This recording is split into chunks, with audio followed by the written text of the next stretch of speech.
A'udhu billahi minash shaitanir rajim. Bismillahir rahmanir rahim. We begin by seeking refuge in Allah, the Merciful, the Compassionate. Assalamu alaikum wa rahmatullahi wa barakatuh. Greetings of peace and blessings to everyone who has joined on Zoom and everyone who's joining us on Facebook. My name is Imam Sohaib Sultan, and I serve as the Muslim chaplain at Princeton University, and I direct the Muslim Life program.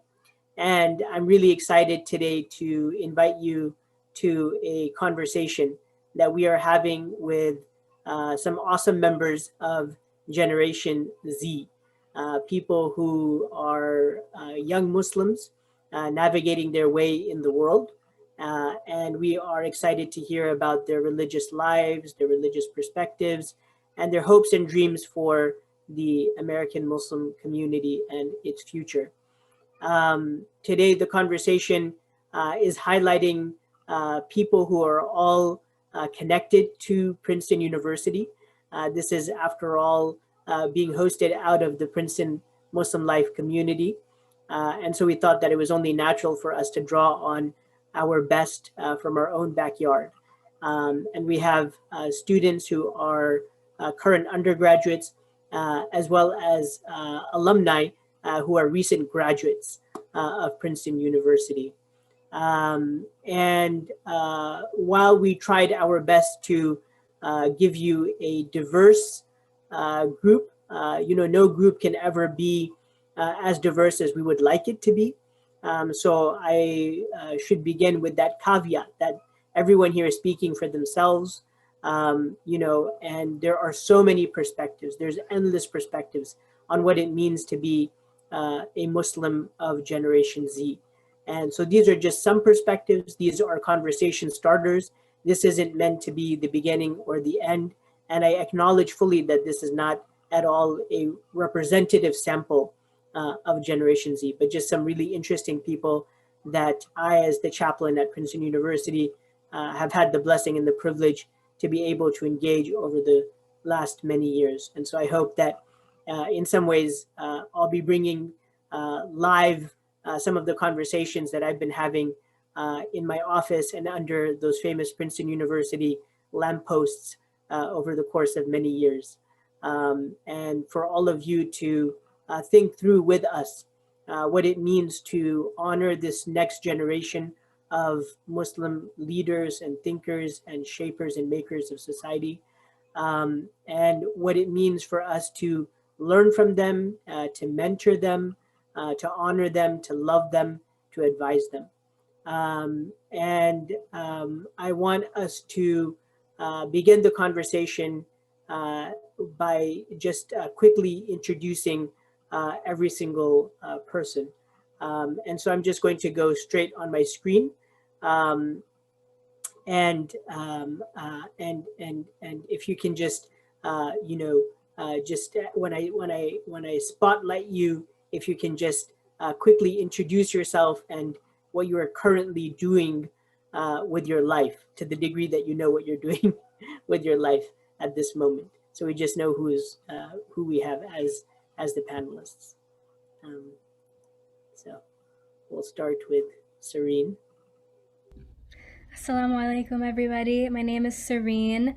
I am from South Florida, and currently I am being a sophomore. I am trying to figure out what I want to major in. I'm trying to figure out what path I want to take at Princeton, and I'm so excited to be here.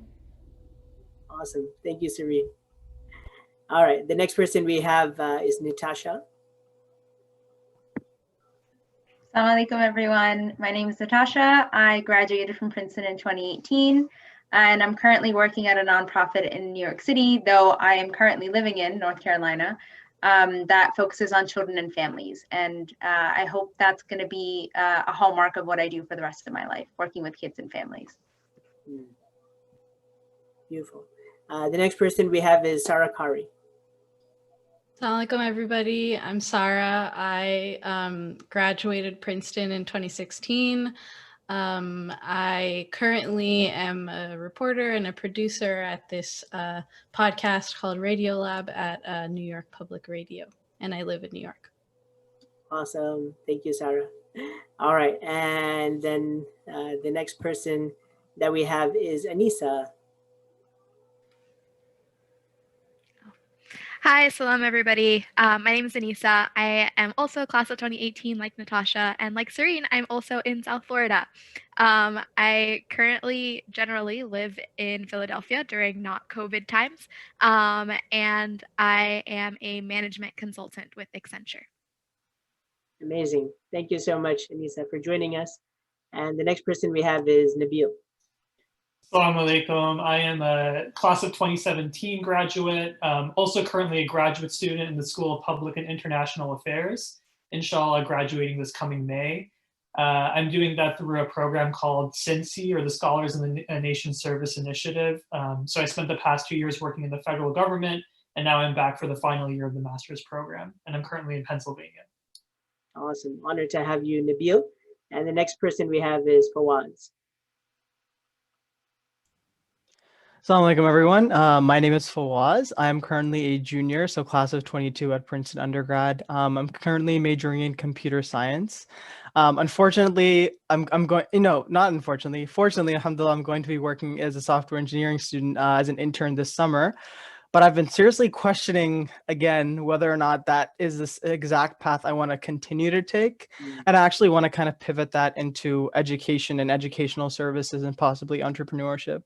But that's really big and future stuff, inshallah. But right now I'm just a regular junior student. And I'm currently calling from Virginia. Wow, cool stuff. And last but not least is Abdul Hamid. Assalamu alaikum, everybody. My name is Abdul Hamid. I'm a sophomore at Princeton, class of 2023. I'm hoping to concentrate in public and international affairs and eventually go to law school at some point. I'm hoping to work in political organizing or some form of public service. And yeah, I'm really excited to be here with everybody. Very cool, very cool. So thank you so much, Abdul Hamid. And so I want to jump right into the conversation. And the first question that I have, and this is kind of popcorn style, so we don't have to go in order, and not everyone has to answer every single question. So answer questions that feel the most meaningful to you. And as we go along, when people are speaking, we'll try to highlight you. I know there's a little bit of confusion about that, but don't worry so much about it. So the first question that I want to jump into is, I think when we are gathering together as a group of Muslims, we have this really interesting backdrop in that we are not a racial identity, nor are we an ethnic identity. We don't all speak the same language. We don't all, belong to the same geographical locations on Earth. And what unites us is this commitment, this shared commitment to a faith. And so in that, there is this major question that when we are talking about ourselves as Muslims, are we talking about ourselves through the lens of identity, or are we talking about ourselves through the lens of consciousness, right? Like, is our Islam an identity, right? Or is it a consciousness? And that's where I want to begin the conversation. That when you think about your Islam, do you think about it more as an identity marker, that you belong to a specific group of people? Or do you think of it more as a consciousness, in that you are committing yourself to a set of beliefs and principles and ideals? And the second part of that question is, based on your answer, how do you then represent your identity, and what does it mean for you to represent, whether you think of Islam as identity or you think of Islam as consciousness? What does it mean to represent that? Both whether it's at a university campus, or in your professional settings, or in the larger society that you inhabit as American Muslims.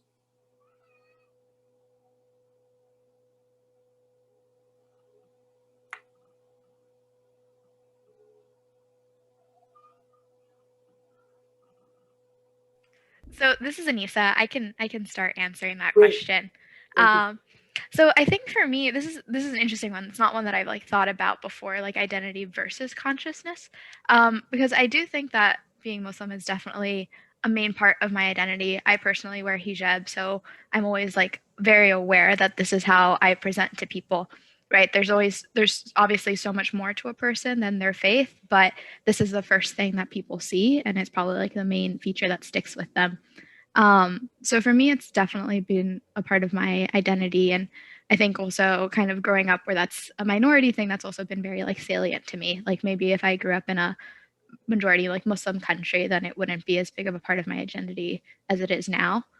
Um, I do think though that sometimes it like informs my consciousness, right? Because you do have to remember that that's how people see you. So at least for me, sometimes I try to have the conversation with myself about like, am I living and feeling the principles that I'm like kind of showing to others. I did forget the second part of your question. Yeah, Sorry. I mean, you're getting right into it, which is that, you know, based on how you think of your Islam as identity and or consciousness, you know, what does it mean to represent that? Yeah, that's a good point. So I think there's kind of two things there. I think there's what it is or what it has been for me, and then it's what I want it to be. What it has been for me for a long time. So growing up in America after 9/11, just like going ahead, getting right into it, right? It's always been for a long time about like proving that I'm not the stereotype, right? So it's been a lot about like, yes, I'm Muslim, but I'm also like not what you kind of see in media or on TV, and I care about my community and I do X, Y, and Z. So kind of trying to like prove myself to others.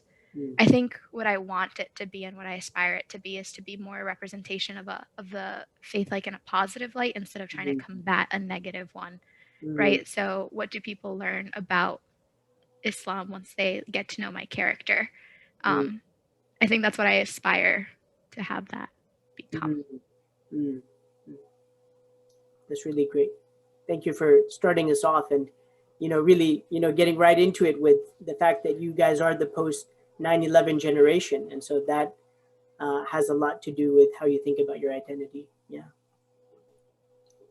Yeah, just to jump on that point of, I think what Anissa was getting at was sort of taking an affirmative approach to our faith and not just constantly being like apologetic or apologist and constantly defending. I think growing up post 9/11, basically between 2001 to until maybe the election of Donald Trump, I was always thinking in that kind of defensive light. A seminal moment for me in my childhood was when the Ground Zero Mosque controversy happened in around 2010. And that was the first time I really understood, like, oh, I have to, or the first time I really felt that I have to jump to my own defense. And I think very quickly everyone discovers that that becomes really tiring and not a meaningful way to live your faith and live your deen. And so it was really coming to Princeton, coming to college, and participating in the MLP and in the Muslim Students Association that I started to understand the more affirmative side of my deen, which is like, this is a consciousness, this is what I live and breathe. And what's interesting though is I'm interested to hear what the undergrads have to say, because I think when you're an undergrad in college, it's such an affirming environment that it's very easy to think about faith in an affirmative way. And then once you go out into the professional world, there's like a kind of a negotiation you have to do. Where, you know, especially for me, this is maybe my perspective having worked in the government. I think the four alumni on this panel have very different perspectives, because Sarah has worked in journalism where she actually worked on like stories related to Muslims. And then Anissa's in the private sector, Natasha's in a nonprofit. In the government, I feel like there is this unique pressure to kind of keep your personal beliefs at the periphery. It's not like anyone told me to, but you are in this environment where, as a civil servant, your ultimate fidelity is to the US Constitution, to the rule of law. And so suddenly, when you are talking about faith, like I was working in civil rights. So when I was talking about faith, it was in an identity context, like let's protect people against discrimination, for example. And that's a very identity-based conversation. So there is, now that I'm back in graduate school, I have this like, you know, now I feel more free to kind of be more affirmative, to be more myself in a way. But in different professional contexts, you do have to kind of keep it at a minimum and keep it to that identity-based version. I wonder a little bit about this. I'm really interested in what you're saying about, how you thought about your identity more defensively, and then you started thinking about it. I forgot the word you used, but a little bit maybe more proactively. And so can you give us an example perhaps of what it meant to represent yourself defensively as opposed to this other way, more positively maybe? I think a good example of where this plays out is something like an MSA Islam Awareness Week. Like, how do you frame the events you're doing during Islam Awareness Week? Are you framing it as like, here is Islam 101? Like, and that could be affirmative or defensive, but like, I think even something like Hijab Day, right? Where like everyone comes to first, they try on the headscarf. Are you framing that in a way where you're saying, oh, actually, this is not oppressive? Like, you're saying what Islam is not, kind of taking that negative approach. Whereas like the positive, like, this is what is modesty in our ethics, right? And you're not apologizing. You're not trying to kind of explain why our practices should fit into someone else's understanding of how society should function, but you're just kind of living it and welcoming people into it. I think that's what I would call affirmative Islam. Very interesting.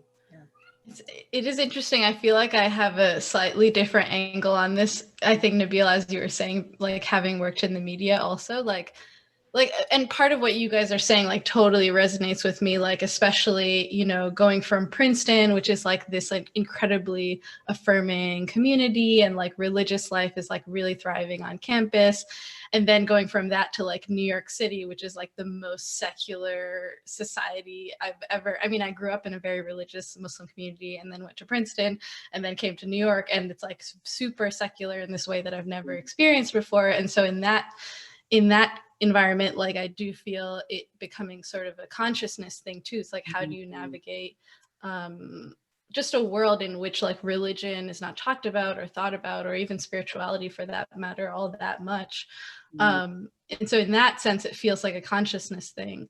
But then there are these moments where it very much becomes an identity thing in a and I almost wouldn't call it defensive. I would refer to it as like, I don't know, it becomes more about like using your identity as a way to push back against narratives that I feel like often proliferate about Muslims and about like extremism, especially. Like, I as Nabil was saying, like, I had the experience of like working on a story about this guy who like, grew up Muslim and, was this perfectly run-of-the-mill kind of young man, and then he like so-called like becomes radicalized and like ends up in Guantanamo, and it's like this whole story. But like there were so many challenges in telling that story that I felt acutely aware of, because I was coming from the experience of growing up Muslim, that I was like, we can't tell the story of someone who becomes extreme as the story of like any and all Muslims. Like, that's just not the case. And it's so obvious to people who like grow up in this community, but it's like the undertones of that are not as loud for people who are not coming from that experience.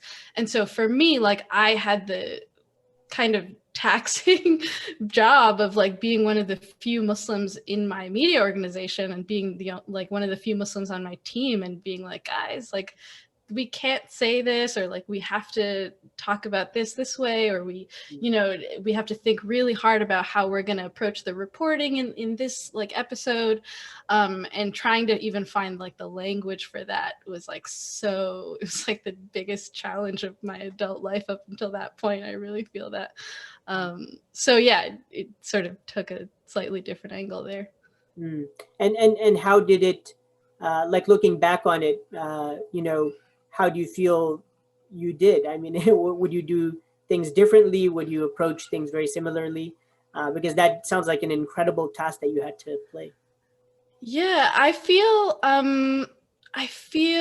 like I'm proud of what I did. I think like if I were to go back, it was a really long process for me of like accepting that like what I had to say was valid and that I wasn't just overreacting. I think that's a really big part of it. It's like when you're kind of hearing things that like make you uncomfortable, or there's a narrative being pushed that you're like, I don't know, that kind of has these undertones of Islamophobia.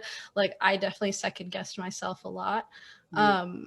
And it took me a while to gain the confidence to just like really just go to my superiors and like my co-reporters and be like, this really doesn't sit well with me.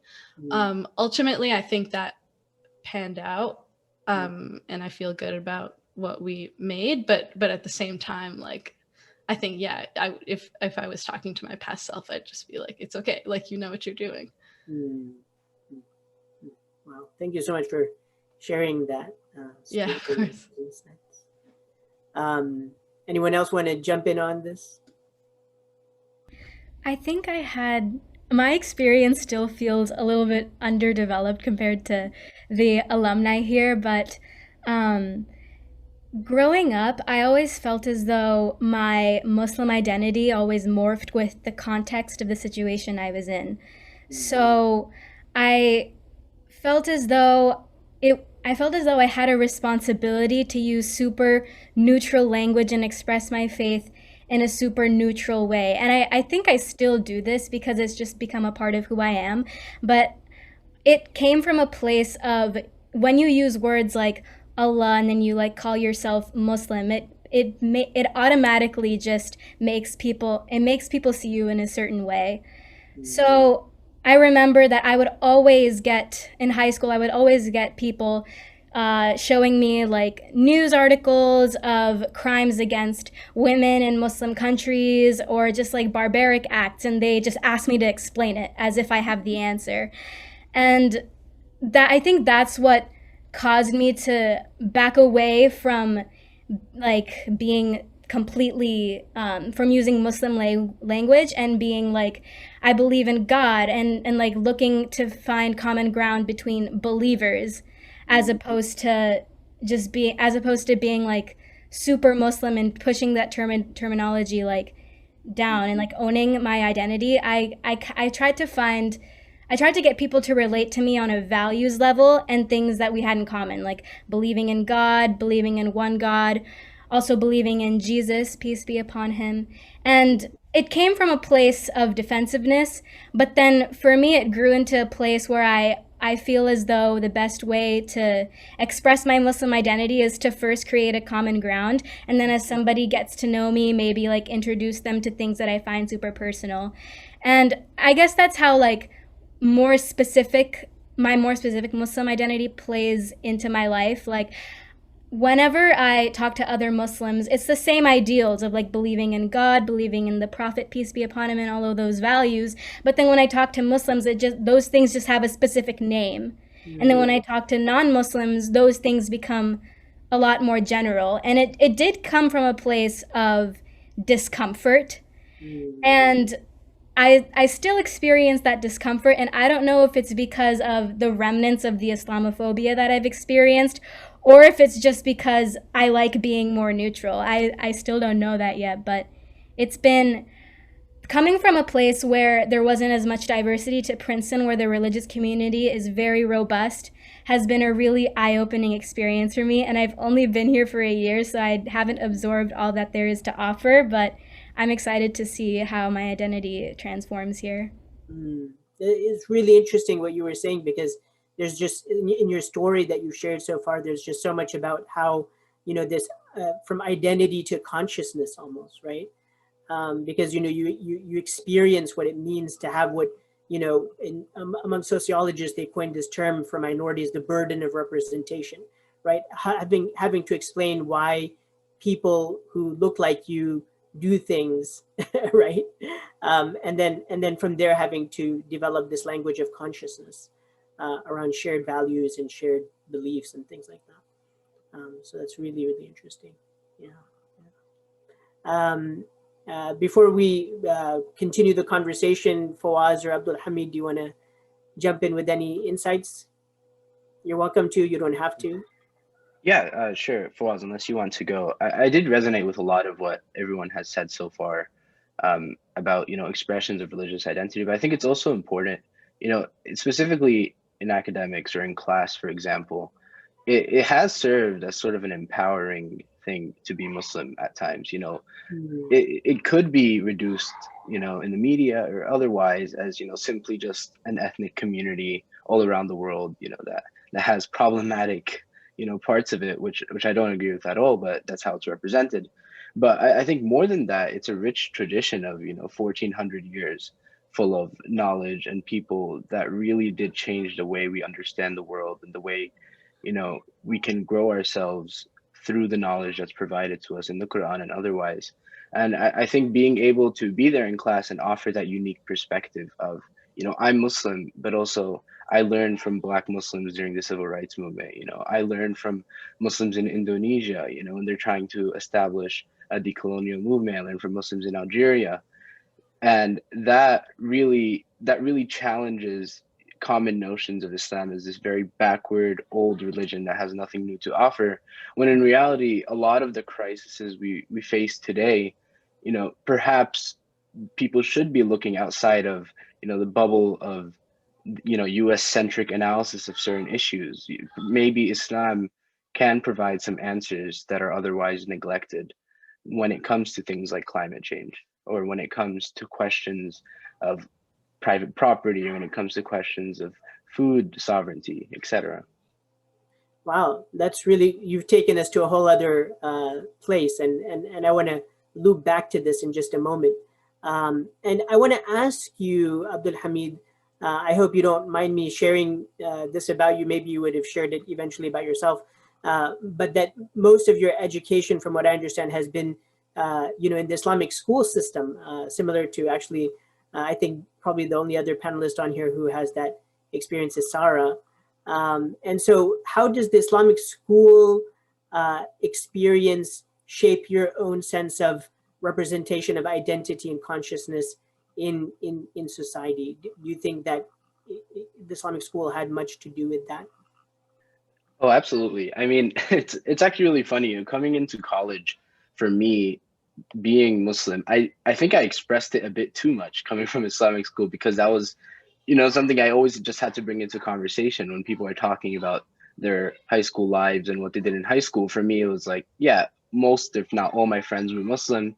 I spent my entire life in Islamic school from pre-K, all the way to 12th grade. And that really did influence me in how I really understood my relationship to Islam. I think it did confine me a bit, in the sense that I was really only introduced into one way of understanding Islam and one way in being a Muslim. But I think coming to college, I was able to learn from other people that did not have that experience. And that's never happened to me before. All my friends were Muslim, but also all my Muslim friends had only been to Islamic school. So then coming to Princeton and meeting other Muslims that did not have that experience, I think really just did help me shape how I wanted to present my Muslimness. And, my name itself might have people asking questions. This person isn't necessarily, a Christian, but I found, I was talking to Fawaz about this actually, how can we as like Muslim men in Princeton sort of express our Islam in solidarity, with sisters that might have to wear hijab, etc. Because when I came from Islamic school, it became obvious that I'm not automatically Muslim. And that's something I sort of grappled with, and I'm still grappling with. Wow, right. And so when you don't have a physical representation of your faith, you could just walk around unassumingly Exactly. as anything you want to be. Yeah, very interesting. Fawaz, do you want to jump in, or should we, or will you jump in at another point? Yeah, I can speak just really shortly to this. Yeah, I think my experience has been quite different, because when I immigrated to the US when I was 8 years old. So I think for me, the kind of the coalescing of the consciousness and identity happened a lot sooner. And I think that made me kind of a little bit aggressive in terms of how much I would be expressing my faith. I like it. so, you know, the feeling always creeps up into your mind, like if you're praying or you're going to ask someone to pray or something like that. But I think especially at Princeton and in high school, it was something that never really held me back.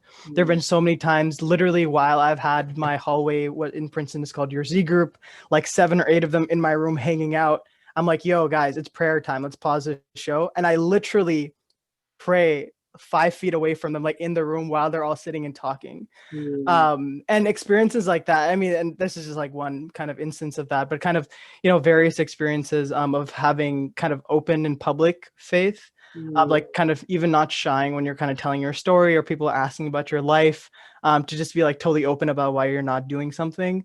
I think that's something that, alhamdulillah, like because I had that experience when I was young, it's a lot easier for me to do. I think it's always led me into having very interesting conversations with quite a lot of people, and like, you know, individuals saying, yo, can we come to Friday prayer sometime? Or, you know, maybe I should read the Quran or something like that. I remember, it's crazy, even the first on orientation freshman year, I had an argument with an atheist and a Christian student the first night that we're camping out in the wilderness for outdoor action.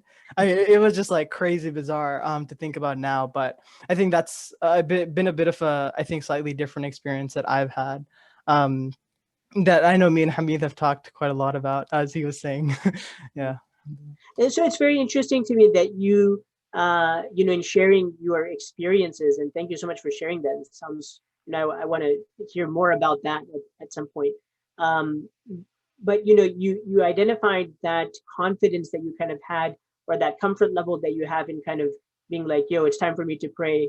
You know, due to the fact that you came to the States later in life. I want to, if you could say a little bit more about that. Do you think it would have been different if you were born in and raised in the States during those early years? Do you think you would have a different type of consciousness around that?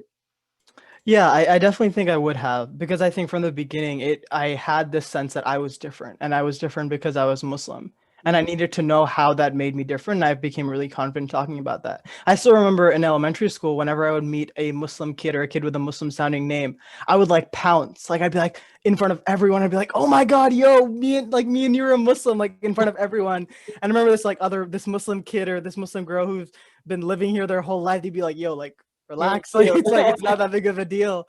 But it meant so much to me, and it was something that I think, because I come here, I had this very solid distinction in my head, that, you know, I mean, like, you know, that's part of being an immigrant generally, but there's also, you know, I'm Muslim. Like these people look at me different. You know, when I'm walking at Costco with my mom and my family, like, you know, I wasn't, since I was a kid, I was always very observant of how people are looking and, you know, the kind of looks they give. Like that was something that I was always very cognizant of. And so I think, probably if I had grown right into it, I think I would have also been that kid who'd be like, oh, it's kind of weird that you're kind of calling us out in this public gathering. But that distinction was very clear in my head. So. Very interesting. And so part of it is also about like this notion of like, what is our expectation? Is our expectation to integrate, to assimilate, or to accept that we're different and this is just how it's going to be? And, you know, yeah, very interesting. Natasha, anything you want to say about this? Honestly, so much of the thoughts that were coming to mind and the memories that were coming to mind, kind of, I see them mirrored in a lot of the things that people said. Just in general, feeling like I have always carried my identity as a Muslim, being very expressive that I am Muslim, being visually, you know, easily picked out in a crowd as a Muslim woman, as something that I've experienced for a long time, and for the most part didn't have a lot of problems with, because I grew up in New York City. I grew up in a neighborhood that had a huge South Asian and a huge Muslim community. Like at some point in my life, I lived majority of my life within walking distance of a masjid. I could hear the adhan, you know, going to prayers during Ramadan, things like that. So it was always part of my environment in school, in my own community, and things like that. So being Muslim and expressing myself as Muslim was never something complicated, but because it wasn't something complicated, it also meant that I didn't dwell on it or try to connect to it in a deeper way to form a consciousness. I think thinking back at the time, it was something that was very routine, easy as breathing, didn't require a lot of thought, right? And that was comfortable, and in a way that was convenient. And it wasn't until I was going through the later parts of high school and into college and into the environment that is the Princeton Muslim life, and also Princeton in general, and the exposure to a lot of forms of thought, people's backgrounds in their lives, and just their approach to understanding themselves and their values, that made me think, oh, you know, I may be very easy to pick out as a Muslim, and I'll be quick to say that I'm a Muslim when I'm speaking to someone because they can tell. But if I'm alone in a room, you know, does my being Muslim impact what I do, what I feel, what I think, what I believe?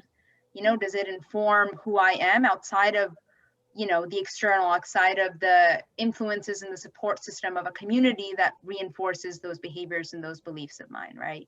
That was a reckoning I had in college, was, am I Muslim because I truly am Muslim and I believe it to my core without expressing it outwardly or explicitly? Or am I Muslim because I've always been Muslim and because everyone around me has been Muslim or supportive of me being Muslim? So I think that was the journey that I had of forming or connecting to a consciousness about my faith that then I think has made it easier for me to be Muslim, but also harder because now I think about the conflicts that can happen where I believe something is the way that I should behave or the way I should act or how I should express myself. But now I have that conflict in my head that some of us on the panel have expressed of like, well, how are people going to take it? How are people going to react to it? I think that consciousness came a little bit later. And as a result, the insecurities and the difficulties of navigating that also feel like they came a bit later in life. And I'm still navigating them now. Right. That's so interesting. I think so much of what you shared is like, I think, you know, so far we've heard a lot of, you know, from identity to consciousness, but this is identity to consciousness back to identity. And so we see how identity and consciousness are really, you know, kind of interplaying with each other in the formation of the self. So I want to, you know, move the conversation now in a different direction, but building off of what a lot of you had to say, you know, which is that I think that, you know, the stereotype about your all's generation is that this is probably one of the most social justice aware or conscientious generations that we've had. One, I want to ask from your own perspective, interacting with your own peers, whether you think that stereotype is actually true or false, meaning is that just a stereotype that people have put on your generation, that you guys are all justice warrior activists and you know, conscience, have this social justice consciousness, or is there something true about it? And two, to the degree that it's true, where does it come from? You know, why is it so palatable, and why is it so present in your all's generation? And I want to tie that question into another area of exploration, which is, you know, how you relate to the navigation of dual cultural expectations, right?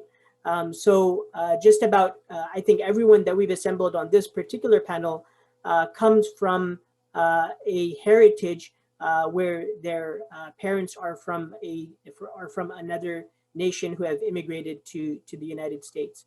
And so sometimes I have found that, you know, part of the social justice consciousness comes as a result of wanting to create some sense of difference between one's own identity and the identity of their parents or the previous generation. Like there's this attempt to try to break, you know, from the past. So I'm interested in that part of social justice consciousness and cultural consciousness. And I'm also interested in a question that I think is a mega question, which is that as young Muslims in America, to what degree do the texts and traditions of your religion inform your sense of what social justice is to begin with? Or is your sense of what social justice is defined much more by, let's just call it the Democratic Party, or liberal thinkers, or those who have been espousing social justice as a construct in American society. So I know that those are a lot of questions, but hopefully you'll have found some question in there that speaks to you. And again, we'll go in popcorn style. Yeah, I'd love to get started on this question. So I think part of what perhaps for our generation kind of has made us more social justice oriented, so to speak, has to do with kind of how the generation, even outside of just Muslims, are more social justice and politically oriented. I think there's a lot of probably sociological reasons that actually feed into that. It might be the ease of access of ideas with the internet. It might be like that these are times where a lot of, because we face conflicts of our own, this is something we think a lot about. But I also think, I think for Muslims in particular, what we often see is that, in trying to reckon with or reconcile our faith and American identity or our place as Americans, we think about the progressive ideas or ideas which of like equality or caring for people or racism or things of this nature. And when we reflect on our own faith and to what you were saying, Imam Suhaib, about religious texts and kind of the documents of Islam, like we find sources in Islam that affirm many of these ideas. So for example, like anti-racism or, standing up for justice, the Quranic verse, even if it be against yourself. Like I think some of these notions, I think for young Muslims who, just like the rest of Generation Z, are constantly thinking about a lot of these questions that are pertaining to social justice and like the kind of things that are going right and going wrong in our times. I think as Muslims, we connect that to our faith because our faith does talk about that. And I think in that, I think there's actually a revival happening, not some kind of new thing that, this generation is bringing about, but rather a revival that, Muslim thinkers and, the prophets of our past and the saints of our past have talked about for centuries and for generations, except just in a slightly different context. And I think part of that, I know I can definitely speak to, it comes like in terms of the cultural breakdown. I think it does come a little bit from breaking through some of, I would say, shackles of like cultures that we've come from, or our parents' cultures, where there are a lot of these problems, honestly, in my opinion. I mean, I can just speak for a lot of the South Asian community. I've seen like a lot of racial issues that are incorporated there in terms of how South Asian communities view communities outside of the South Asian kind of diaspora.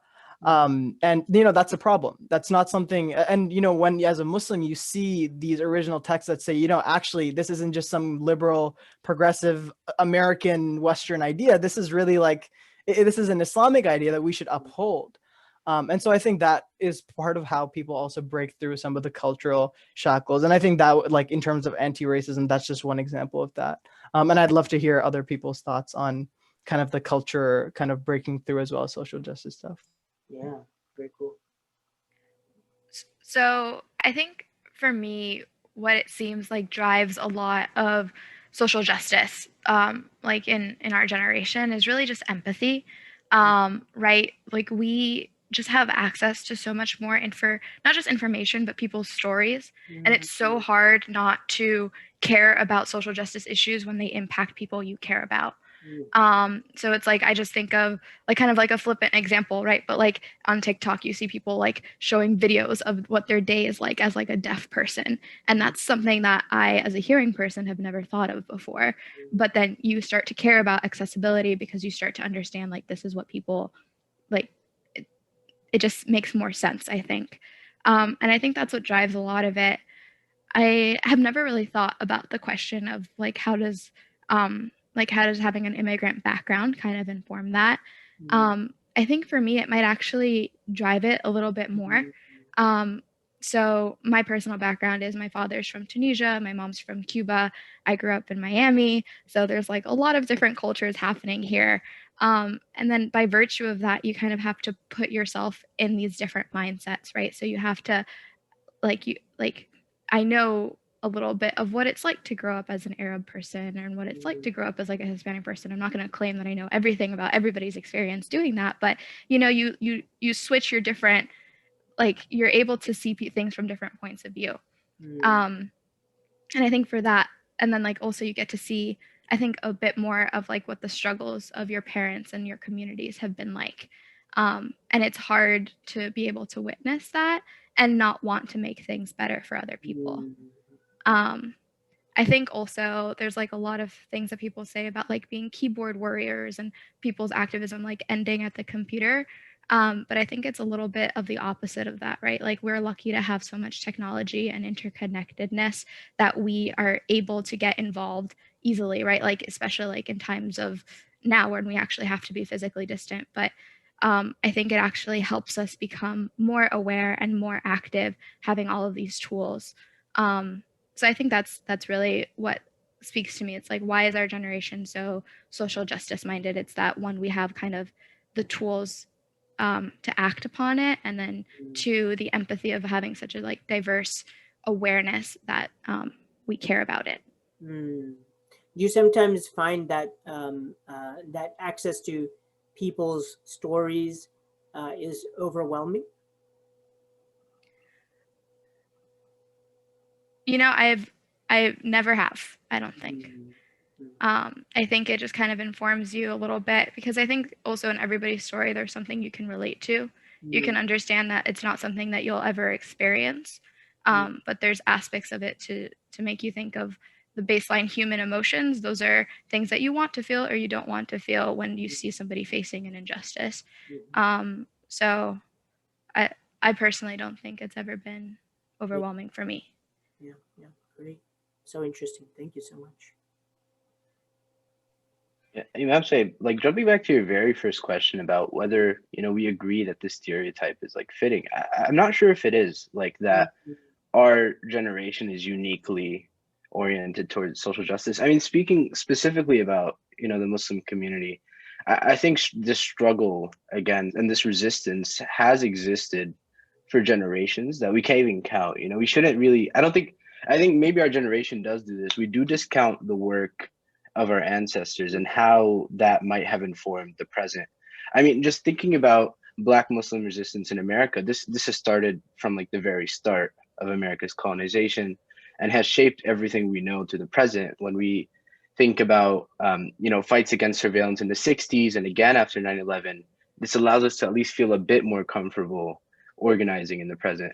And I mean, even from our parents' homelands, I mean, my parents come from Sudan and Egypt specifically, but you know, they've been engaging, and their ancestors and our ancestors have been engaging in decolonial movements for a very long time that I also think shouldn't be discounted.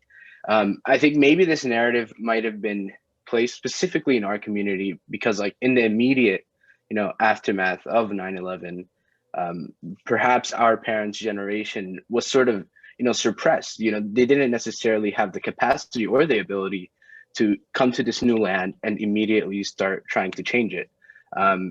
And other Muslims have, you know, Muslims who are indigenous to this land, but Muslim immigrants specifically, perhaps were suppressed and their political activities were suppressed because of, you know, the circumstances that were presented to them. Things could be changing with our generation or this generation of Muslim American immigrants, but I do think that this stereotype of, you know, Gen Z being a very unique, social justice oriented, you know, generation might not be entirely accurate. But then also adding to your question about, you know, how religion informs justice, I think something you always stress, Imam Suhaib, is, you know, justice essentially is about ensuring like a dignified existence for everyone. And, you know, when thinking about a governed society, and, you know, ideally justice would be like the spirit that sort of brings these political systems together to sort of hone the political systems with the human condition. And when we like examine the world around us, we see that we have enough food to feed everyone. But with the coronavirus pandemic, we find like 1 billion people don't have sustainable access to food, despite there being enough food quantity on the shelves. And this is mainly related to just them, you know, being punished for not having the capital or the money to afford the food. And, you know, this makes us think, you know, a lot of people, their immediate reaction to Islam and to justice simultaneously is a form of punishment, you know, the Sharia, or punishment in the courts or in the prisons. And, you know, this carceral language, you know, it also makes you think of the people that are being punished every day just for not having money or for not having the capital to survive. And I think Islam really does teach that punishment, you know, a lot of the times it's humans that are punishing themselves or our governments that are punishing us. And it's not necessarily how we might imagine it when first thinking of punishment through the perspective of justice. Wow. So interesting. Thank you so much for that, Abdul Hamid. I see Nabil wants to jump in. Yeah, I'm just really grateful that Abdul Hamid brought up the tradition that has informed social justice in the Muslim community today, specifically the historical tradition, but then also the religious tradition. And I think fundamentally in Islam, social justice means something pretty specific, right? Like, one, we stand with the oppressed. Two, we redistribute the wealth of the wealthy, including those who've obtained it through unjust or oppressive means. And then thirdly, we also understand that full justice will not be meted out in this lifetime. And that third part is the part where, we have to, like, I think that's the part that maybe makes our activism and our social justice as a community a little different. And whenever I think about movements and social movements, I'm just so grateful to not only, but especially the Black Muslim community in this country, who have really, we owe a huge debt of gratitude to them, but then also the tradition of Muslim social justice from the time of the Prophet Muhammad ﷺ until now, where he really brought these institutions into the world, the institutions of zakat, the institutions of standing up against the oppressed in certain formal ways, and kind of institutionalizing those things still exist to this day in our daily practice, whether or not we live in a Muslim country. And so, I try to keep those first principles in mind when I think about like what social justice means today to me. Yeah, great. I see Serene wants to jump in. Yeah, so I wanted to answer your question about this generation being the social justice generation. I agree with Abdul Hamid that I don't think that sort of a sentiment is unique to our generation at all. I just think it might be easier to see because social media exists. And also, I think that obviously everybody's motivation to be involved, like politically, to be involved in fighting for the oppressed is different, of course. And I think mine comes from a place where I felt as though I needed to erase my dual culturedness. My family is immigrant. They are immigrants from Bangladesh. So I always felt as though I would go to school and then I'd have to be all like straight edge and I have to behave in this way or else people would look at me in a certain way, or they wouldn't be able to understand me, or they'd think that I'm weird, and I'd feel overly uncomfortable to be in that environment. And then when I'd come home, it'd be like a completely different place. And that was something that I had to experience daily. And I know this is like a ubiquitous experience, but it is really difficult to do that. And everyone has different reactions to that. And my reaction was to ignore my Bengali side and kind of focus and go full throttle on my American side, because this is where I'm going to be. This is where my descendants are going to be probably forever, right? So I better get used to it. I better start acting like I am American. And so that sort of and then as I was mentioning before, my classmates would come up to me and make me answer questions about the bad behavior of other Muslims and tell me, why is this happening? Or they'd be like, oh, Sharia law is so backwards. You need to explain to me why your faith is so violent. And I mean, it's important to know that, like, even if you're a Muslim kid, you're still like a normal person. So you don't obviously know all of the answers. And then you try to like defend your people and you're like, no, this isn't actually like that. Like they come up to you and people ask you, like, are women really like essentially their husbands are like their gods on earth and they have to, follow everything they say? And you're like, no, that's not true. Like you have to be a compassionate person. this, that, and the other. And then when you come home, sometimes you experience the very things that you spend your whole day protecting your people against. And that becomes a sort of, it becomes very painful because you don't feel loved out there and then you don't feel loved by your own people. So for me, that's what motivates me to, I guess, be more social justice oriented, because if I feel this discomfort, I can't imagine what, for example, African American people who have been here for 200 years, they don't have another place to go, how they feel like being othered all the time.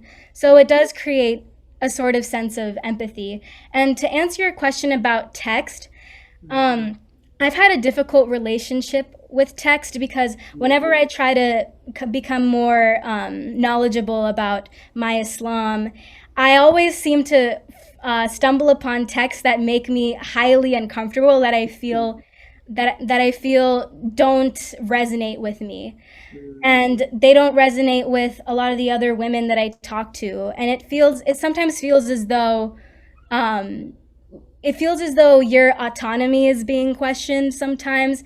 And so you feel as though you're lost, again, because you're being attacked from the outside and then you feel uncomfortable from the inside. So for me, I haven't taken solace in text that much because whenever I stumble upon it, I always get overwhelmed.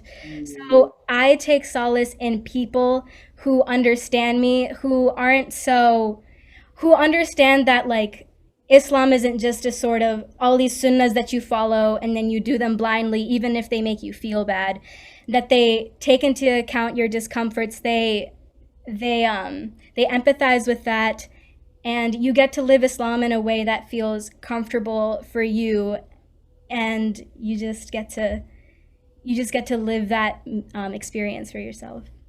Yeah. Wow. Yeah. You've shared so much there that opens up a lot of really interesting avenues of conversation that I hope we'll get to as we go on. But I really think that it's great what you brought up about this idea that text it's a complicated matter, right?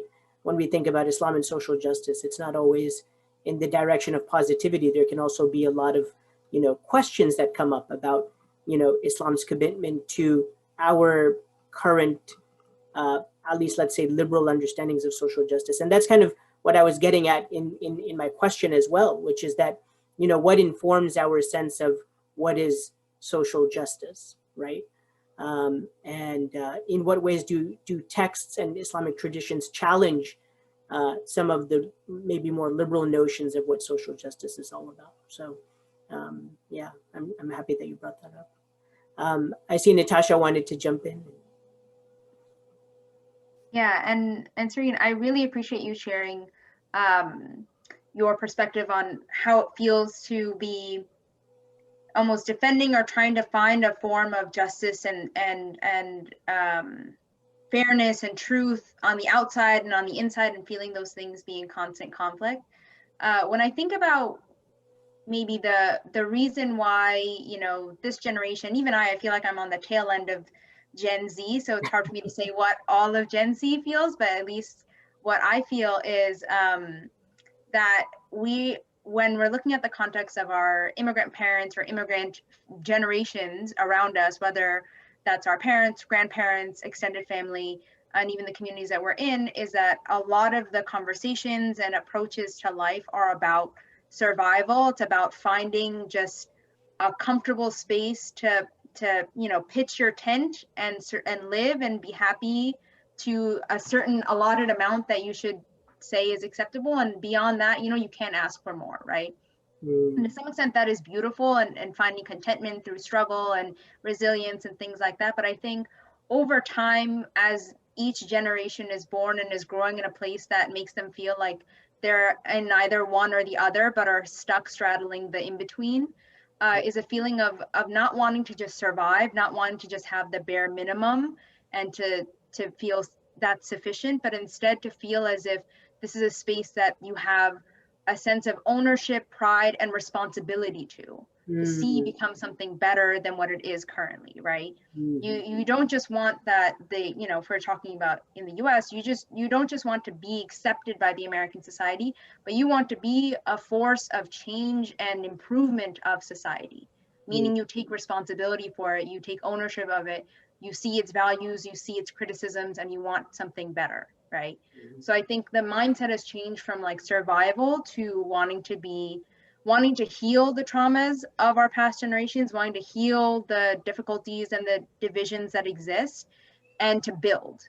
I think that's why that whole concept of like focusing so much on social justice comes up, in part because we have such a mindset towards this can't be the best that we can do. This can't be all that there is to offer. It can't be that my parents, my grandparents, or generations of my people came here or have found themselves here and are trying to live their lives, and this is as much as they can get, and this is as much as society is going to allow them to have. This can't be it. We can do more, and it's not just us, it's everyone collectively who's impacted, and who, you know, struggle and trauma and oppression is always interconnected. And so it's not just that we just have to find our own little happy place, but it's that everyone should be happier. Everyone should be, you know, given a space to restore themselves, given a space to rebuild or build anew in ways that they have not been able to do in the past. So I think that's the vision, or I think the feeling, the undercurrent that I see in a lot of the conversations that my own generation or my contemporaries and even people who are younger than me who are coming up and who are very vocal, is it's always this feeling of there's so much beauty, there's so much potential, and we can't just accept the little that we have right now. We have to push for more. So I feel like that's the mindset that I've always seen. And I think that's also the mindset that Islam kind of puts into me of, you know, we're always striving for, you know, the levels of faith. We're aiming for ihsan, right? We're aiming for this, you know, lofty level of faith and being able to worship Allah as if we see him, and if we can't see him, that he sees us, right? This idea of aspiration for greater inner strength, for greater kind of serenity, but also hope and desire for the goodness of others and the goodness in our world. I think that exists in our minds. And so when we see things that don't make sense, that are painful, that are just constant harm and suffering, our heart does not let us accept that, but instead forces us to think, well, how do we change this? How do we make this better than what it is right now? That's really deep. And I really appreciate the linkage between social justice and happiness. You know, I don't think I hear that link that often, but you know, some of the philosophers from our Islamic tradition, you know, kind of argued that the root of, at the heart of, you know, human motivation was this search for happiness, right? And so what does it mean to create a society in which more people can pursue that happiness, you know? And yeah, very interesting. So Sarah, do you want to jump in before we move the conversation along? Sure. I think everything that everyone has said so far has really resonated with me, and I'm just like continuously so impressed by all of you and your amazing analysis. I think one thing, I feel kind of funny being on this panel too, like a Gen Z panel, because I'm like sitting here as like a millennial. And I'm like, I see Gen Z and I'm like very hopeful about like what, you know, like I have a sibling who's squarely Gen Z, and I'm like very hopeful about like how vocal y'all are. Cause I think one thing that I worry about like with my sort of age group is like, so many of us like grew up in the shadow of 9/11, that like a lot of our social awareness is like informed by like defending the Muslim community. And like for a lot of people that I see, like I see that almost turn into like a myopic lens where like, you know, your thoughts on social justice, like what issues you care about and don't care about, like it all becomes informed by like, okay, well, how does this affect Muslims, or how does this not affect Muslims? And like the issues that people end up speaking out about are the ones that have to do with Muslims in different parts of the world, rather than talking about, you know, other groups of people. Or I mean, honestly, even within the American Muslim community, like I think, you know, with that lens, I think there's a lot that we miss in terms of talking about how like not just race, which we obviously miss in many contexts, like how that functions in our own community, but also class. Like I think a lot of us you know, like I certainly grew up in a community where like there was never any conversation about that. So many people that I was growing up around were like these like middle class, upper middle class immigrant kids whose parents were doing well, and there's just like no consciousness of that kind of thing, like that's not true of the Muslim community more broadly, or not true of everybody in the Muslim community. And so I think, yeah, that's something I felt has been very like missing within our own community. And on some level, it kind of makes sense. Like, we've seen our parents and our, so much of our existence is informed by like survival and like defending your people. And like, so I get it, like it makes sense to me. But then on the other hand, like, as so many of you are saying, like, there has to also be a moment of like evolution and like opening up to the issues of the broader community and the broader world. Yeah. So I want to open up a new avenue of conversation, which to some degree builds off of what we've been talking about, but also hopefully takes us in some new directions as well. And before I ask that question, I want to say that unfortunately, Nabil had informed us beforehand that at 7 o'clock he had a graduate seminar. So sadly, he logged off and we'll miss his perspectives, but hopefully another time we'll catch up with him. And I also want to say to all of the attendees, thank you so much for coming, and soon we'll open up the conversation to your questions. So if you want to type in questions in the Q&A box, then Sabrina will look at those and let us know what questions are coming up. Also on Facebook, if you want to ask your questions in the chat, then you can also ask your questions in the chat over there as well. But the question that I want to open up for us is, some of you talked about the very direct link between technology and social justice consciousness, and the place that technology has played in that. But I want to talk about the role of technology more broadly in your world, and especially in the formation of your religious identity and consciousness, and your sense of being an ethical and moral Muslim in the world. And so a few questions that come to my mind are, one, your generation is the generation that, is embracing, it's the technology generation, right? Like, like you guys, from the moment that, you heard the word go, you knew what computers and all of those other gadgets were. And you have access to the internet and to social media and to all of these things.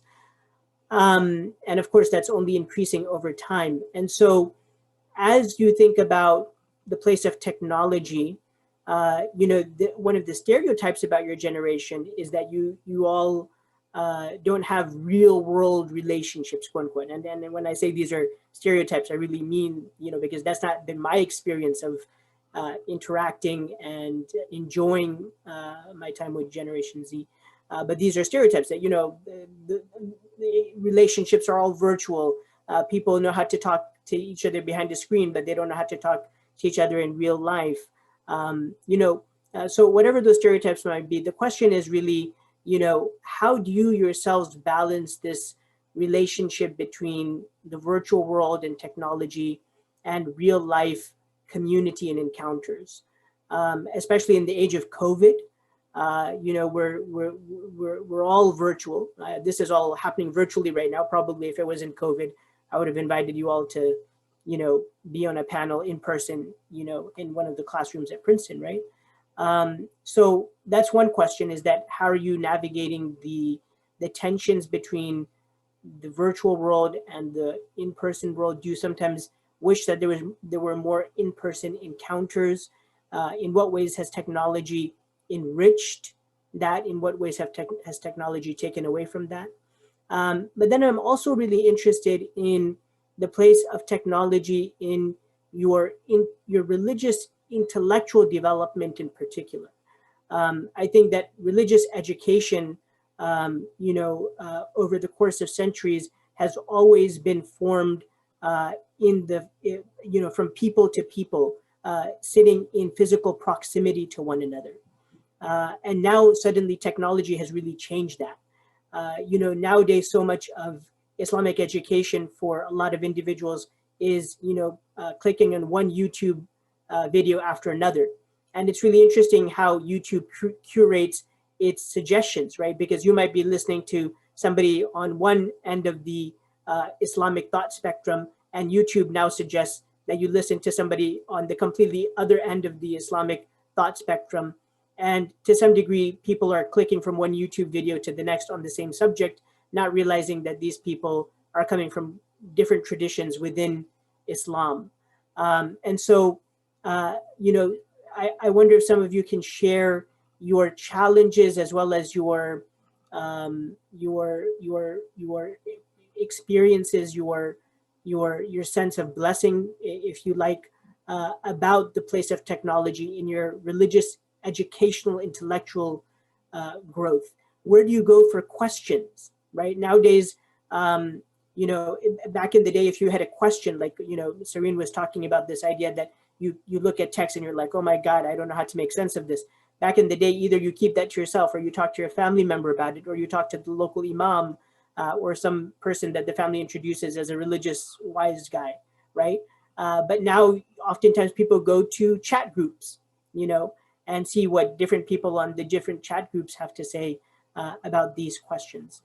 So how are you all navigating that entire world? And do any of you have stories about how technology has significantly affected your understanding of religion? Has the world of the internet and social media kind of broadened your horizons in ways that are both blessings as well as in ways that are challenging to you? So I know that's a lot, but again, popcorn style. So I guess Gen Z is supposed to be the masters of technology. So whenever I have an Islamic question and I'm too not necessarily embarrassed to ask a real life person, if I think that it might portray me in a way that I don't want to be portrayed, then I ask Imam Google, because Imam Google won't judge me. And then, so I always find that it's really difficult to be a Muslim person looking for Muslim answers on Google, because whenever you look something up, there's always so many pages where some minister from the Midwest is comparing these really archaic Quranic interpretations that sound really bad when you look at them, to look how freeing and idealistic Christianity is, and then they just badmouth Islam all the time, and then you're like, oh my God, I don't even know what I'm looking at. And I think it plays into what I was saying before, and that's why I cling so hard to people, because text won't always understand you, but people will understand you. Text from 7th century Arabia, or 2 centuries, 3 centuries after, won't necessarily understand me as a Gen Z kid, but Imam Sohaib is always there to listen to me and understand what I have to say. He will never say that, oh, my problems are childish, or my questions are wrong, or they're too out there.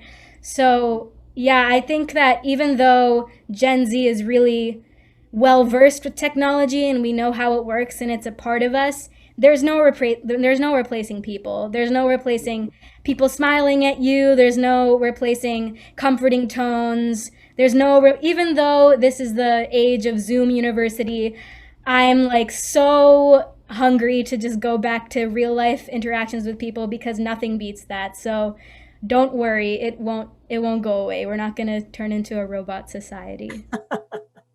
That's reassuring. Great insights. Yeah. Yes, I agree. I miss people. I miss being able to hang out with people in person, but I am also incredibly grateful for technology. I'm very firmly in the camp that I think most people are in, right? Where technology is a tool that can be used either for good things or for bad things, and hopefully more good than bad. I think that's something that I've become kind of aware of, is everybody's trying to use technology to hack their lives, to become more optimized in all different things.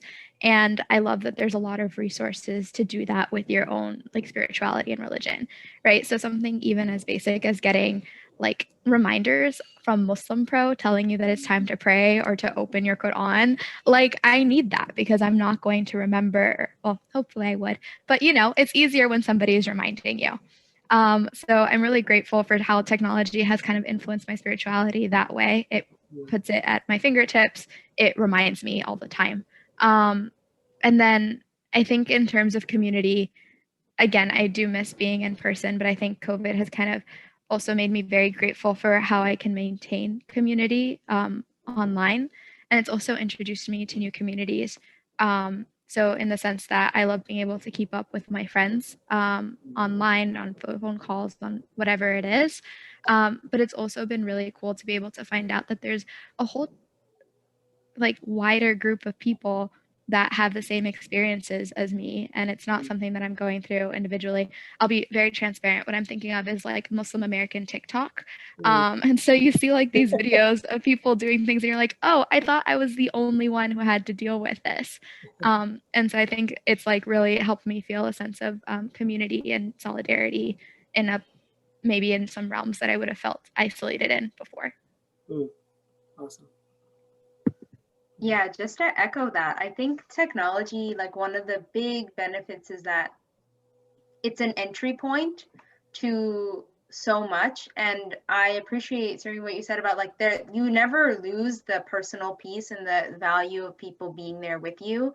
But I always think about how they're, you know, whether if you're looking at the context of the pandemic or otherwise, there are people who may be very distant from strong, if we're looking in terms of spiritual and Islamic practice, strong Muslim communities or just supportive communities or groups within their lives that they can find strength in, that they can find encouragement in. But things that you find online can be an entry point to you, not only learning that and kind of going on a journey on your own, but connects you to other like-minded people who are on a similar path as you, who then end up becoming your support system. And then, you know, in beautiful cases, you meet them in real life, and then you have a set of friends, you have a community that you can connect to. And I think that also applies to Islamic learning, in that there's so many, you know, groups, organizations, schools that have popped up over the last couple of years that do tons of classes, lectures, discussion series, conversation groups, tech studies, like anything you can think of that exists that people can access online, because it's intimidating for someone who maybe is not coming from a strong communal background or is new to these things or feels self-conscious about the questions they have, to walk up into a room in a masjid or a community center surrounded by people who they don't know and they can't trust will be kind to them and their experiences. But when you're online, it gives you just that level of distance that you need to engage as you can, and then grow closer and closer, and then open up. So I think that's a huge value to technology and how it's informed Islamic learning, and that there are a lot of ways people can start to engage without the feeling that they're going to be judged for where they're coming from, judged for their level of engagement, judged for any difficulties they have with keeping up the practices, right? That feeling that someone's watching you and informing how you're doing, or judging how well you're being a Muslim or a student of Islam or whatever else. When that's removed a bit, maybe it's easier for some people, and it may not be the case for other people. Maybe people need that social reinforcement and thrive off of that, but it's hard to say that one always works for the other. I think they should always exist together and should be connected. So as people grow and they want to dip into one end, they can, but if they find that that's not working for them, they can move back to the other. So they should be linked. There should be kind of a loop that people can follow as they need to. Yeah. Do you see, what are some of the challenges you see with religious education and technology? Yeah, I think some challenges can be that and I think some of us have touched on this already, is that you can end up with getting isolated perspectives and isolated pieces of information without context. You can, without sufficient background and without a compassionate understand, or someone kind of walking with you through the process of learning and understanding and grappling with difficult things that you're learning or understanding for the first time, it can be very jarring. It can actually alienate you.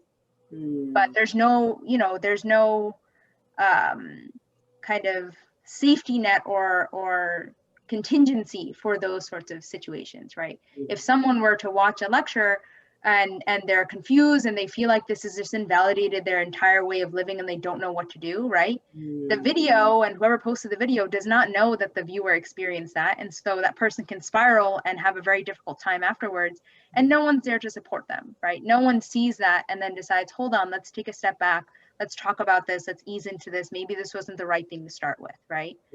So that's a con, in that you don't know how many people have faced that and stepped so far away, and there's never going to be another connecting point for them, right? Unless sometimes someone in person reaches them, right? And likewise, a single person's reach can sometimes be so limited that they aim for technology, but then it becomes so diffuse you can't control it anymore. Sometimes communities that pop up, you know, and we see this with not necessarily just with, you know, Islamic learning, but even with like celebrities or groups or movements that people ascribe themselves to, the following becomes so big and unwieldy that within it, conflicts and misinformation, you know, spreads, and that can alienate people before they actually reach the true content or the true message that's being put forward. So I think those challenges exist, and I can't think of any perfect solutions other than that we keep trying, because I agree with what Anissa said, that's a tool for that can do good and do harm, and it really depends on the intent and the efforts that we put into making sure there's the good always outweighs the harm, and that we have ways to rectify the harm if and when it's done. Yeah, really great. Other insights on that? Really quickly, something I wanted to mention, because Anissa, you mentioned like Muslim Pro.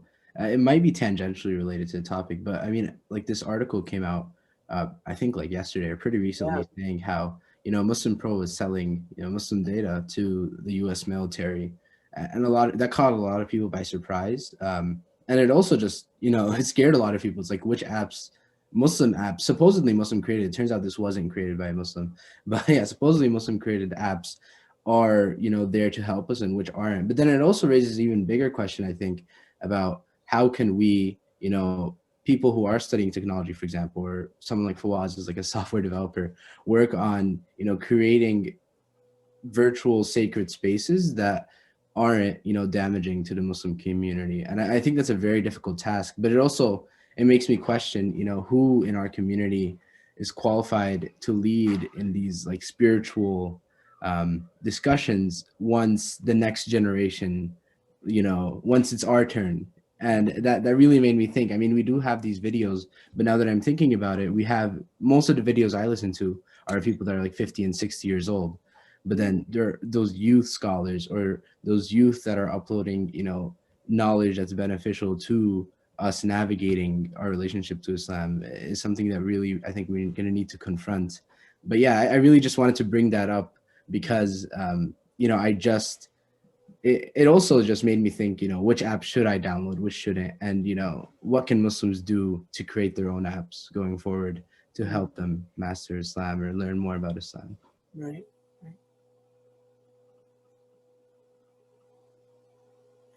The question is still open. I know, Anissa, you wanted to jump in once again, add something to what you had said earlier. Yeah. So this is it's not an answer, but a thought that I've been thinking of. I think it was triggered by what Natasha was saying.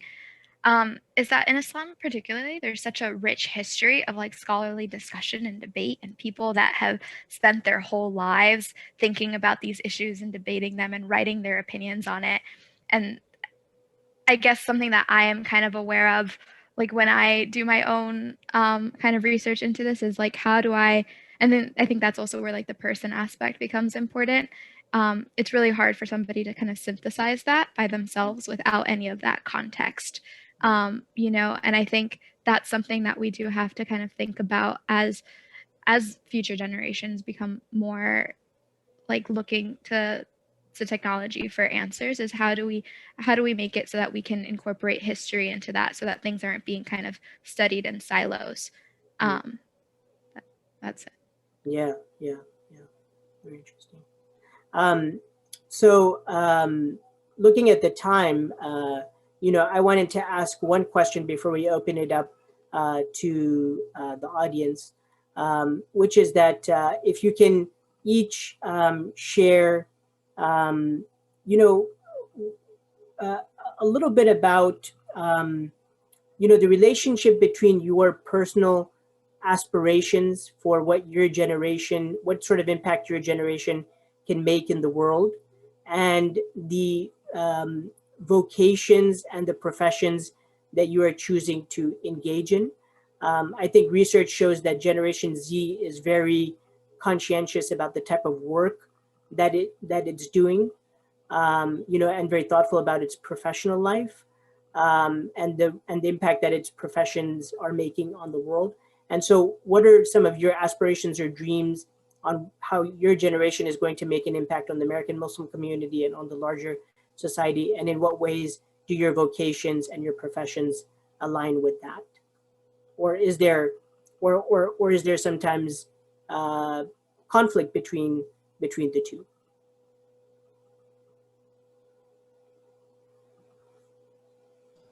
Yeah, I'll go since I have to dip in a few minutes. But I think one thing I'm really hopeful about is that like the Gen Z will approach Islam with like a sense of, I don't know if like creativity is the right word, but like an open-mindedness. Like I think one thing I've always craved is like, I've heard, sort of like what Serene was saying earlier, like I found myself in positions where I've like really struggled with like things in the text, or like, things that I thought were maybe like, not compatible with the very values of like equality and justice that I'd grown up learning in my Muslim community.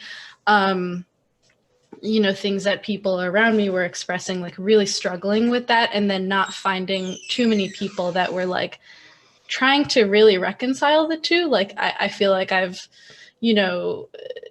especially when it comes to like LGBTQ issues or like, issues of gender equality, like there's so few spaces and so few thinkers that I've come across, and maybe that's just like my limited knowledge, but there's so few of those people that I feel are like really trying to reconcile those kinds of like liberal values with Islam, and trying to find a space where like people from those identities can like be full members of the Muslim community. And so, and I don't think it's impossible. Like I'm a practicing Muslim person who like has these values, and I don't find them to be at odds with the religion. And I just like want to see more people try to do that work and like try to find those answers, because I sort of see people land on these issues in a very like black and white kind of way, and I just want to see more creativity, and I really hope for that. Great. Maybe this time, since I'd love to hear from all of you, instead of popcorn style, we can just go in a line. And Serene, why don't you go next? Yeah, so I guess, I'm still just a sophomore, and I don't even know what I'm going to major in, so I don't really know how my profession, and just to stick to the words of your question, will impact the Muslim community. But what I have always been about is advocacy. And the thing that I want to advocate, that I feel as though has been lost in a lot of Muslim circles and interactions, is compassion, ironically enough. And personally, I've experienced this in two ways. So the first is that we've talked about many groups of marginalized Muslims, like LGBTQ Muslims in this panel, Black Muslims, and as my experience being a Muslim woman, I feel as though a lot of Muslim women's experiences are discounted and discredited. And what I mean by that is a lot of, like mosque boards are only men, and they don't even question it for a second. And then a lot of the times men see the women's side of the mosque as a sort of a nuisance, that the women are too loud. The night before Eid, they always sell stuff in the mosque, and that's not okay. Whenever there's Taraweeh prayer going on, they're always talking. We're a nuisance. They're like, oh, they don't want to. I feel as though there's more of a sentiment of trying to like quiet us rather than trying to incorporate us. And they see the misbehavior as a nuisance, as opposed to something that's a symptom of being discluded.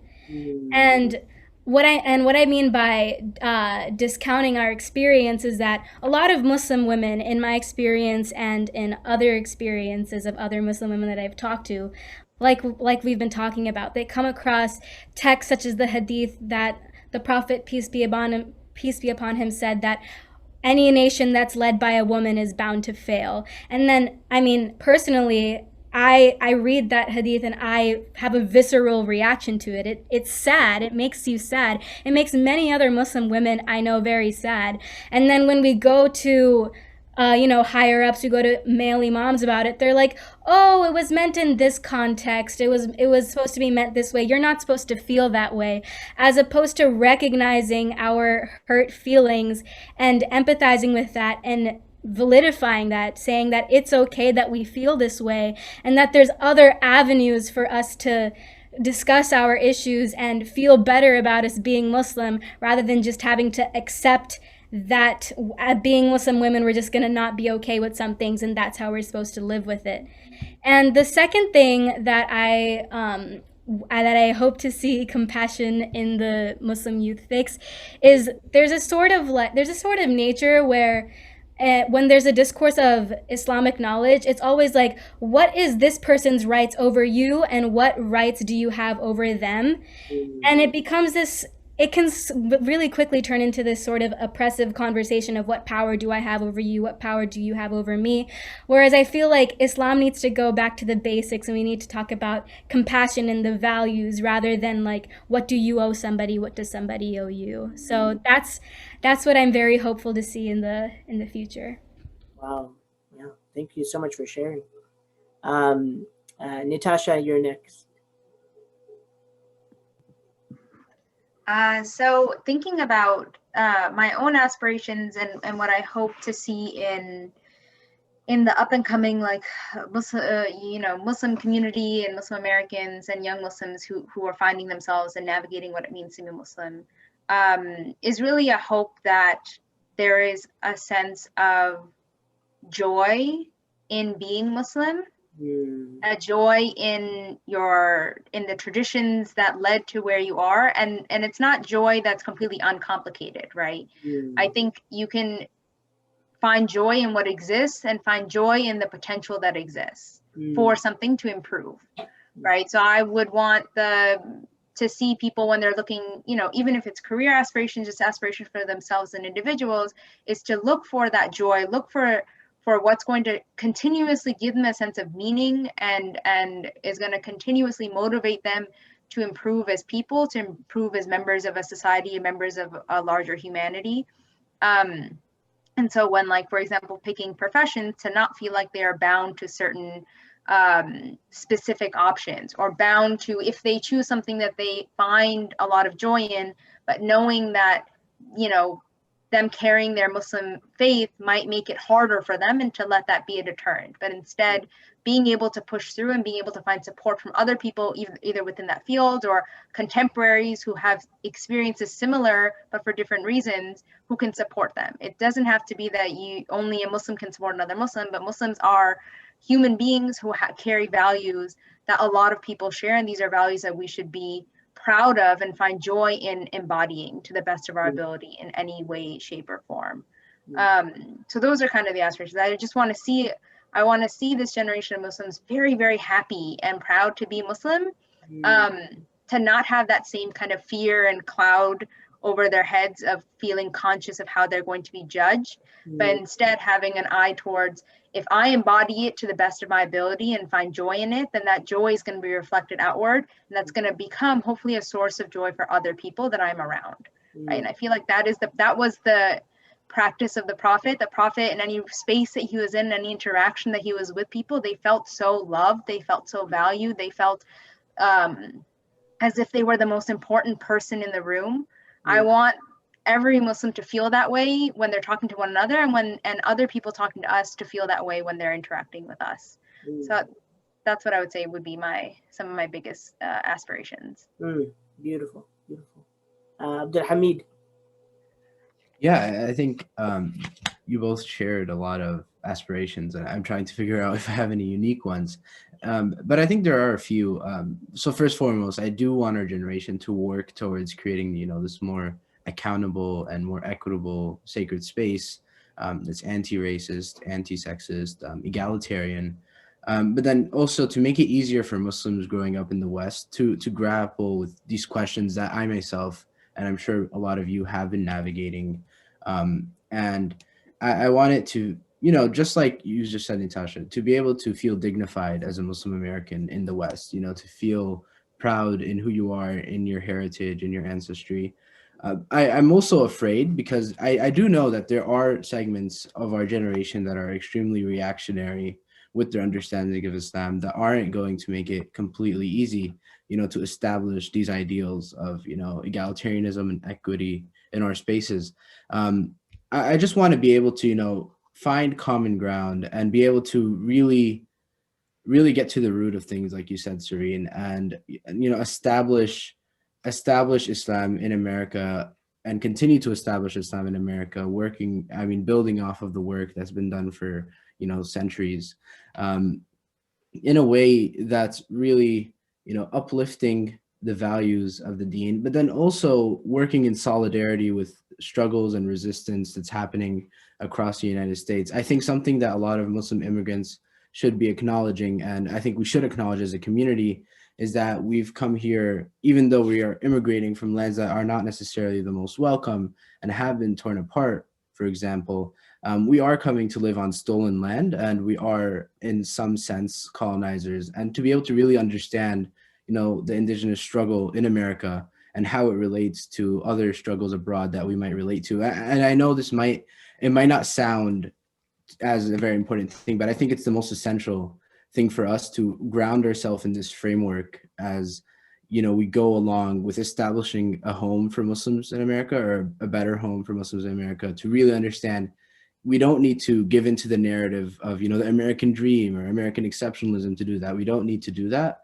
I think we can, at the same time, we have the right to, continuously criticize America and what it does domestically and abroad, but at the same time, build a life here for ourselves and for the generations that are, coming after us.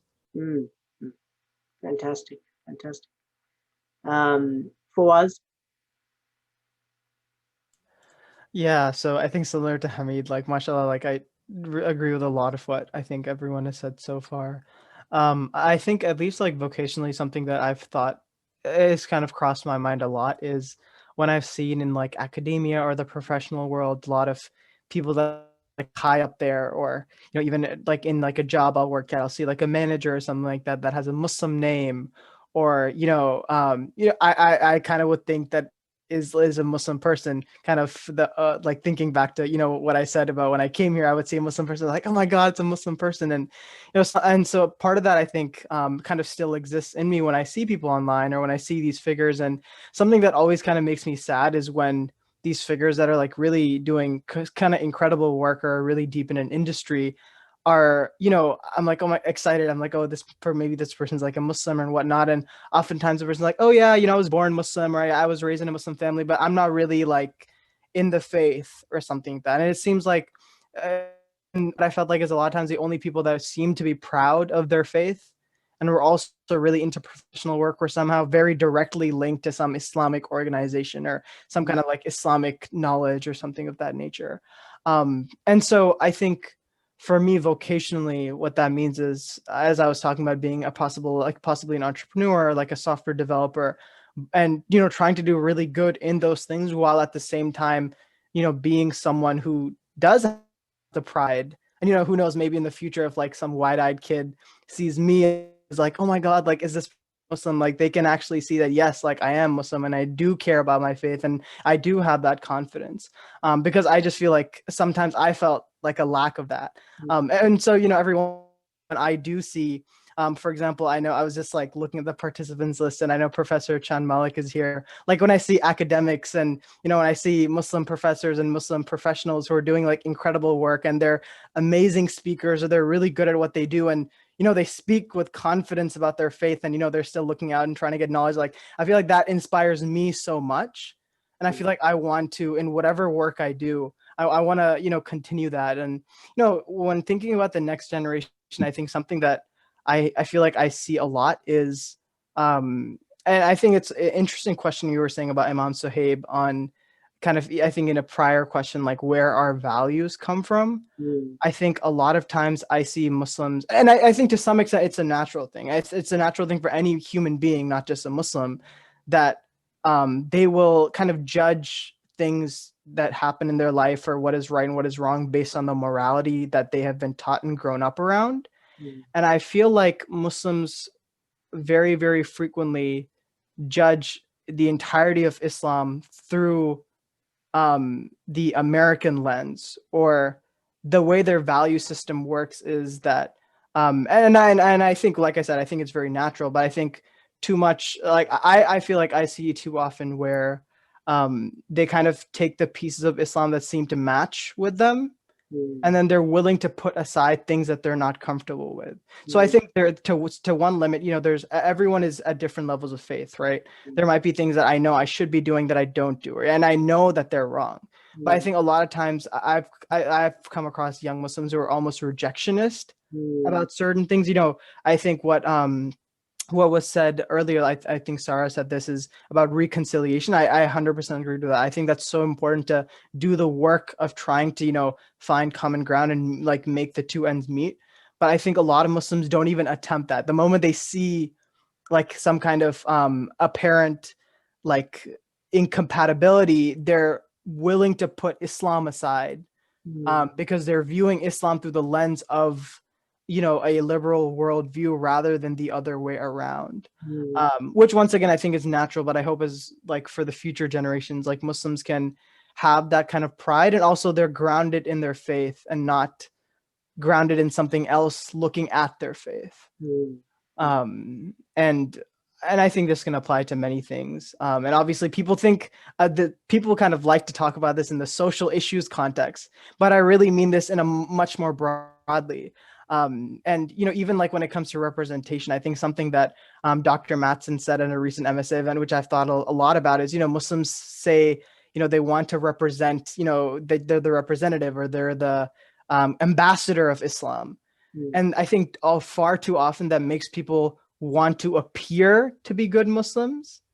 But I think, as like Natasha was saying earlier, like it's not just about, you're not a good ambassador by appearing to be a good person and appearing to uphold things and things of that nature. Like you really have to be a good person. And I hope like the next generation, when they're told, as I think a lot of us were told growing up in Muslim spaces, that you're the ambassador to Islam, you're representing Islam when you go out in the world, that doesn't just prompt people to always be thinking about how others are seeing them, but rather how they're internally upholding their faith. Thank you so much for that, Fawaz. Before you open it up to questions for a few minutes, Anisa has the last word. Your dreams, your aspirations. Yeah. So when I think of this question, I think of a conversation that I had at work a couple months ago, where we were talking about faith-based accommodations for people, and people were like, okay, well, what is it? First of all, I work with amazing people that are great allies and are reaching out to the Muslims to ask them what it is that they need. And I remember telling them, like, my whole life I've just kind of wanted to be tolerated, right? I just didn't want to be stereotyped. I didn't want to be bullied or harassed, like that was kind of the standard. And they're like, okay, but what do you need? Like, how can we help you be better? How can we how can we accommodate you? And I really hope that the next generations of Muslims can kind of be in that mindset. Like you are baseline deserving of respect. You are baseline valued. You are baseline assumed to be a good person. You should be able to kind of push and advocate for yourself feeling bad about that. And so that's what I kind of hope. That's something that I'm working on myself, is to kind of go past the baseline. And then the second thing is, I think growing up, there was this big idea of being the first, being the first like Muslim American, being the first like Muslim woman to do X, Y, and Z. And very similar to what Fawaz is saying, I am so excited to get past the generation of firsts. I cannot wait for it to be normal that a person wearing hijab is in Congress or Senate. And it's not so much like a historic moment, I can't believe we achieved this, but it's just like, yeah, she or he is a capable person. And that makes sense that they're in that position, because there have been others before them that have done that. So those are my hopes and dreams. Wow, beautiful, beautiful. Well, with the remaining time that we have, I'd love to open it up for the questions that are coming through. And Sabrina, if you can help maybe synthesize the questions and offer it to us in short piecemeal, so that we have about 13 minutes left to answer some questions.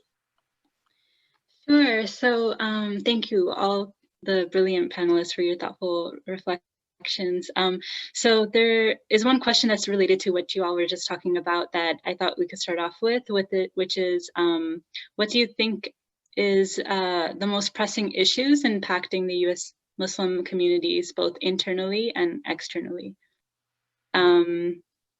And would you want me to synthesize the other ones as well? Or well, we could start with that, and okay. Maybe a few of you can answer it. Not all of you have to answer it. And then okay, so let me just repeat that. So it was, what do you think are the most pressing issues impacting the U.S. Muslim communities internally and externally? Any takers?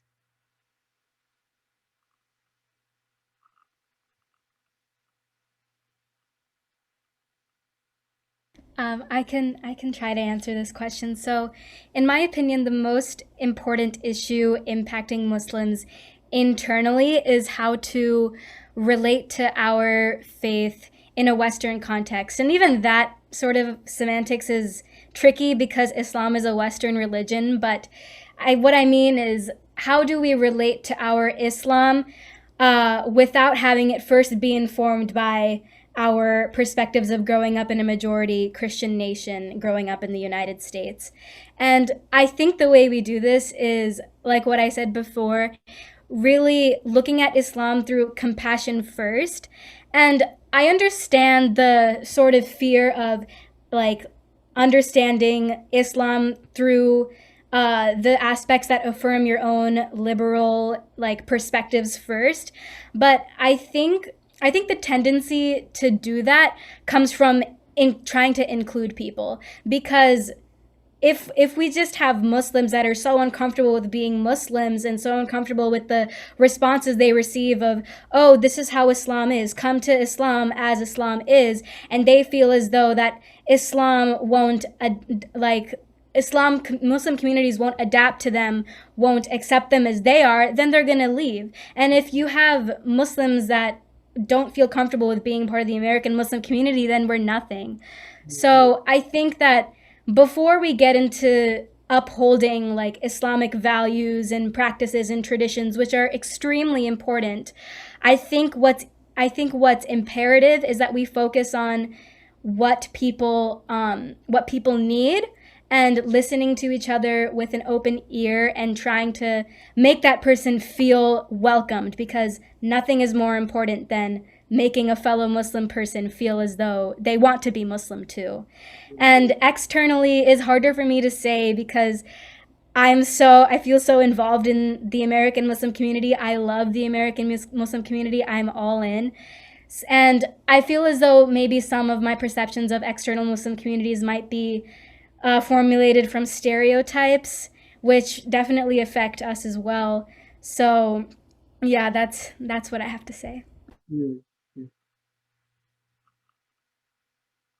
Sabrina, why don't you synthesize a few more questions, and people can always come back to this one if something comes to mind.